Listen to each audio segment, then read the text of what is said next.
And Munition here at CES. One of the biggest trends we've seen at CES is VR. 2 years ago, VR wasn't a really big deal. There were, maybe a couple headsets and a few games. But at CES, I have seen so many different headsets and so many different games and technologies coming together to take advantage of this new thing, VR. So let's see what some of them had to say.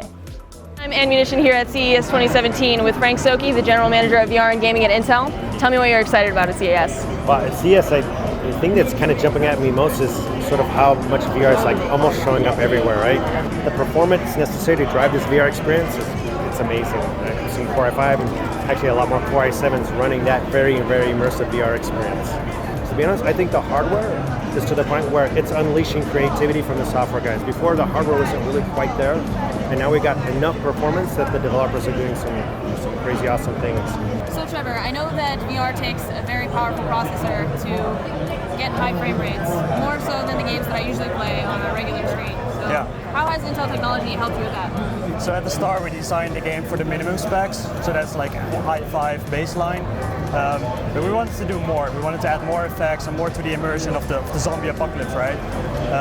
So we started to optimize stuff for higher end CPUs, and then specifically the i7, and that really got us to add more effects to the game. So if you're playing on i5, you can still have the full experience of the game, but when you have an i7, you get more effects. So there's zombie mutilation, there's destruction of the world, there are more birds in the skies, more immersion in total. Great, and with VR you definitely want a very immersive experience. Yeah, definitely.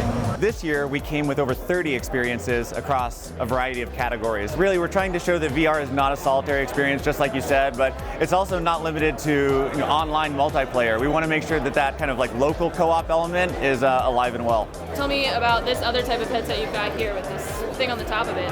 A lot of people have been asking, when is this high-end VR going to go wireless, and when am I going to be able to truly realize my room scale experience with Vive? And 2017 is definitely the year for wireless VR.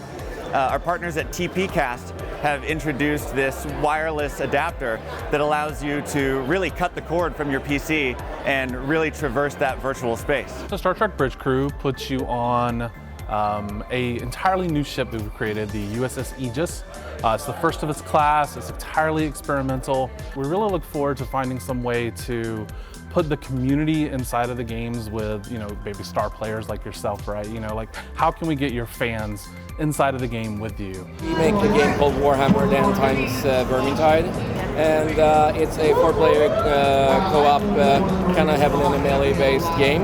What kind of things does the Intel Core i7 processor enable you to do that maybe another processor that was weaker wouldn't allow you to do with your game? I mean, the particle physics, effects like we have cloth, which feels like really like real life kind of things going on there, and also the ragdolls when you nail the Skavens, the ragdoll effects are amazing. We are showcasing our VR producer software, which is that is a software you can use to live broadcast any live event using VR technology. This demo, we have one pretty standard computer running it. It's incredible that it's running on one Intel Core i7. Just one CPU is powering all that software. That's true. That's correct. That's awesome.